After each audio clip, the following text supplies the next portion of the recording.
Hey guys, आज हम बात करेंगे एक स्मॉल कैप बिजनेस के बारे में। ठीक है, जो बहुत ही अच्छा है और इस वक्त शायद सही प्राइस पे अवेलेबल है। तो बिजनेस का नाम है कैप्लिन पॉइंट लेबोरेटरी। ठीक है, तो मैं कंप्यूटर में देख देख के बताता हूँ जो जो पॉइंट्स मैंने नोट किए हैं। तो कैप्लिन पॉइंट लेबोरेटरी एक फार्मा कंपनी है और वो एपीआई बनाती है, बिल्कुल जैसे डीबी स्लैब था हमारा। डीबी स्लैब जैसा एपीआई बनाता है, वैसे कैप्लिन पॉइंट भी अपना फार्मा फार्मा में एपीआई बनाती है और R&D करती है, फॉर्मुलेशन और कुछ इंजेक्टेबल बनाती है। इंजेक्टेबल्स का मतलब जो दवाई आपके अंदर जाते हैं, मतलब इंजेक्शन के थ्रू जो दवाई आपको पुट करते हैं, वो सारे दवाई बनाते हैं। और जो कैंसर रिलेटेड जो बहुत सारे ड्रग्स है वो बनाता है। ठीक है, और इसमें दो तरह के ड्रग्स बनाते हैं ये लोग, जेनेरिक ड्रग्स और होता है जो ब्रांडेड ड्रग्स है। तो ब्रांडेड ड्रग्स मतलब जो कंपनी स्पेशली कुछ कंपनीज ब्रांडेड की तरफ से बनाती है, और जेनेरिक ड्रग्स मतलब जो ड्रग्स कोई भी बना सकती है। ठीक है, कोई भी कंपनी जो ड्रग्स बना सकती है।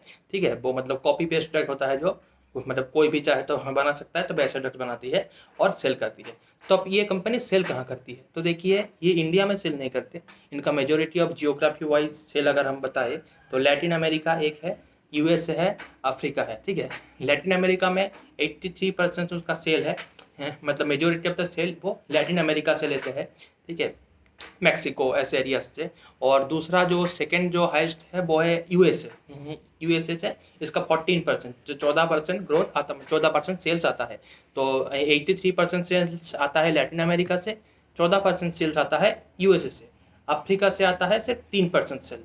ठीक है, तो और वो लोग धीरे धीरे इस कॉन्सेंट्रेशन को हटा रहे हैं, मतलब हर एक जगह पे फैल रहे हैं, नए नए जियोग्राफीज पे, नए नए लोकेशंस पे, नए नए कंट्रीज पे जा रहे हैं और अपने डिस्ट्रीब्यूशन को बढ़ा रहे हैं, ताकि वो हर एक जगह, मतलब कोई एक जगह पे कॉन्सेंट्रेटेड ना रखे, मतलब पूरे दुनिया में थोड़ा थोड़ा करके ड्रग्स स्प्रेड कर सके। ठीक है, तो आप चैनल वाइज इसका डिस्ट्रीब्यूशन देखेंगे तो इसका डिस्ट्रीब्यूशन जो है मतलब 65% डिस्ट्रीब्यूटर है, और डायरेक्ट सेल्स इनका है 20%, और जो दूसरे कंपनीज के थ्रू सेल करते हैं टेंडर बिजनेस जो है 15%। आप सेगमेंट वाइज की बात करें तो 75% जो ये लोग दवाई सेल करते हैं वो जेनेरिक दवाई होती है।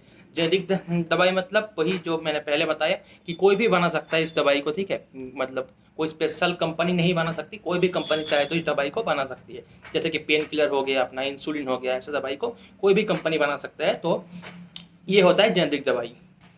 ठीक है, और फिर हो गया ब्रांडेड जेनेरिक दवाई। ब्रांडेड जेनेरिक दवाई मतलब ये स्पेशली हर एक ब्रांड बनाता है, तो अपने अपने ब्रांड का नाम और लोगो लगा के, तो इसमें मार्जिन थोड़ा ज़्यादा रहता है। जो जेनेरिक जो नॉर्मल दवाई होता है, जिसे हम कहते हैं कॉपी पेस्ट दवाई, तो उनमें मार्जिन बहुत ही कम रहता है, क्योंकि हर एक लोग बना रहे हैं ना। तो अगर कोई दूसरा कंपनी कम में बेच दे तो वो आपकी कंपनी का क्यों खरीदेंगे।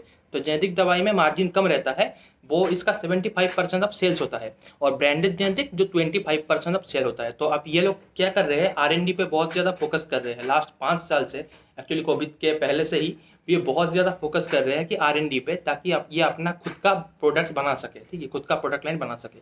तो जितना ज़्यादा इसका ये ब्रांडेड जेनेरिक का बेस बढ़ेगा, उतना ही ज़्यादा इनका प्रॉफिट मार्जिन जो होता है वो प्रॉफिट मार्जिन ग्रो होगा।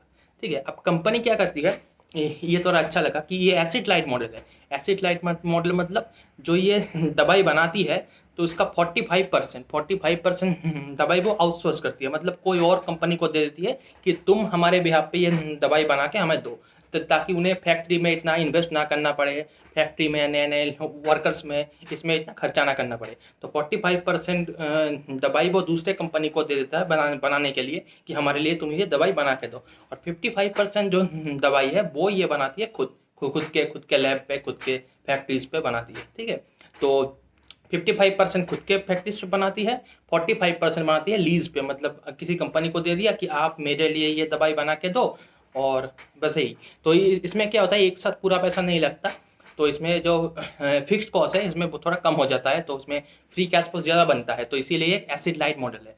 अच्छा, मेजोरिटी इसका सेल्स तो लैटिन अमेरिका से ही आता है, बता दिया 83%, 80% से भी ज़्यादा का सेल आता है। पर ये कंपनी नया प्लान क्या कर रही है, कंपनी लास्ट 3-4 सालों से जो प्लान कर रही है वो है कि वो अब अदर्स मार्केट पे भी घुसना चाहता है, ताकि एक जगह पे ही कॉन्सेंट्रेटेड ना रहे, अदर्स मार्केट पे भी घुसना चाहते हैं। ठीक है, तो लैटिन अमेरिका में मैक्सिको और ब्राज़ील, इनको छोड़ के भी कंपनी यूएस में गया, जापान में गया, तो ऐसी जगह पे ये बनाती है। और कंपनी का सेल्स और रेवेन्यू ग्रोथ बहुत ही खास है, बहुत ही अच्छा कंपनी है। तो सेल्स और रेवेन्यू के मामले में आप देख सकते हैं, मतलब 20% से ज़्यादा का सेल ये दिखा रहा है लास्ट 5 साल में, और कंसिस्टेंटली सेल ग्रोथ हो रहा है। तो इसमें कोई प्रॉब्लम नहीं है सेल्स और प्रॉफिट में। प्रॉफिट मार्जिन भी बहुत ही अच्छा है इनका, ऑलमोस्ट मतलब डीवी स्लैब जितना ही प्रॉफिट मार्जिन है। और सबसे अच्छी बात है जो इसका प्रॉफिट मार्जिन है वो कंसिस्टेंटली सही रहता है, मतलब ऐसा नहीं कि बहुत ज़्यादा वॉलेटाइल है, अप हुआ डाउन हुआ अप हुआ डाउन हुआ, ऐसा नहीं है। मतलब कंसिस्टेंटली मार्जिन को ये लोग सेफ रख सकते हैं। तो अच्छा स्टॉक है, स्मॉल कैप स्टॉक है, 8,000-9,000 करोड़ का मार्केट कैप है, तो बहुत ही अच्छा ग्रोइंग अपॉर्चुनिटी है। ठीक है, और ये इसका 65% जो सेल करता है वो इंडिया से बना के बेचते हैं, वो लोग बाहर बेचते हैं, एक्सपोर्ट करते हैं, तो इंडिया से करते हैं। 35% एक्सपोर्ट वो शायद करते हैं चाइना से। तो मेजोरिटी ऑफ द सेल्स जो मतलब दवाई जो बना रहे हैं वो इंडिया में बनाते हैं और बाहर बेचते हैं, जहाँ पे इसका मार्जिन ज़्यादा है। ठीक है, और 35% वो चाइना पे फैक्ट्री है उनका, चाइना के फैक्ट्री में बनाता है और बेचते हैं।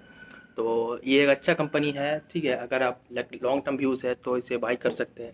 वैल्यूएशन एक चीज़ है जो आपको खुद देखना पड़ेगा, इस वैल्यूएशन पे आप खरीदना चाहते हो या नहीं। 22 के पी में शायद मिल रहा है, अर्निंग के हिसाब से 18 का पी है, मतलब फ्यूचर पी के हिसाब से। तो ठीक ठाक वैल्यूएशन है, आप वो आपको खुद देखना पड़ेगा कि सही वैल्यूएशन है या नहीं, वो आपको खुद एनालिसिस करना पड़ेगा। पर ऐसे स्टॉक में एक साथ पूरा पैसा ना डालिए, थोड़ा थोड़ा करके पार्ट पार्ट SIP की तरह ये हर एक टिप में थोड़ा थोड़ा करके कम कम करके एक लॉन्ग टर्म में बाई कीजिए इसको। मतलब ऐसे नहीं कि आज ही पूरा पैसा लगा दिया, अगर आपको खरीदना भी है तो थोड़ा थोड़ा करके नेक्स्ट 3 साल 4 साल तक पैसे थोड़े थोड़े करके डालते जाइए। ठीक है, ये नो डाउट रिस्की स्टॉक है, और इसका जो मार्केट है वो भी वॉलेटाइल है, बहुत ही रेगुलेटेड मार्केट है। कोई भी दवाई अगर कुछ ख़राब निकला तो ब्रांड पूरा ख़राब हो सकता है। तो थोड़ा थोड़ा करके बाई कीजिए, पर इसमें ग्रोथ बहुत ही अच्छा देगा, मतलब ये लाइक 30% का कैगर का ग्रोथ दे सकता है नेक्स्ट 5 साल तक। तो 30% का ग्रोथ अच्छा है, ये उससे भी ज़्यादा मतलब कंजर्वेटिव में 25-30 तो दे ही देगा, उससे ज़्यादा भी दे सकता है। तो अच्छा स्टॉक है, थोड़ा थोड़ा करके बाई कीजिए, एक साथ पूरा पैसा मत डालिए। और अपना रिसर्च कर लीजिए, थोड़ा देख लीजिए वैल्यूएशन, आपको अगर लगता है कि ठीक है तो बाई कीजिए। और यही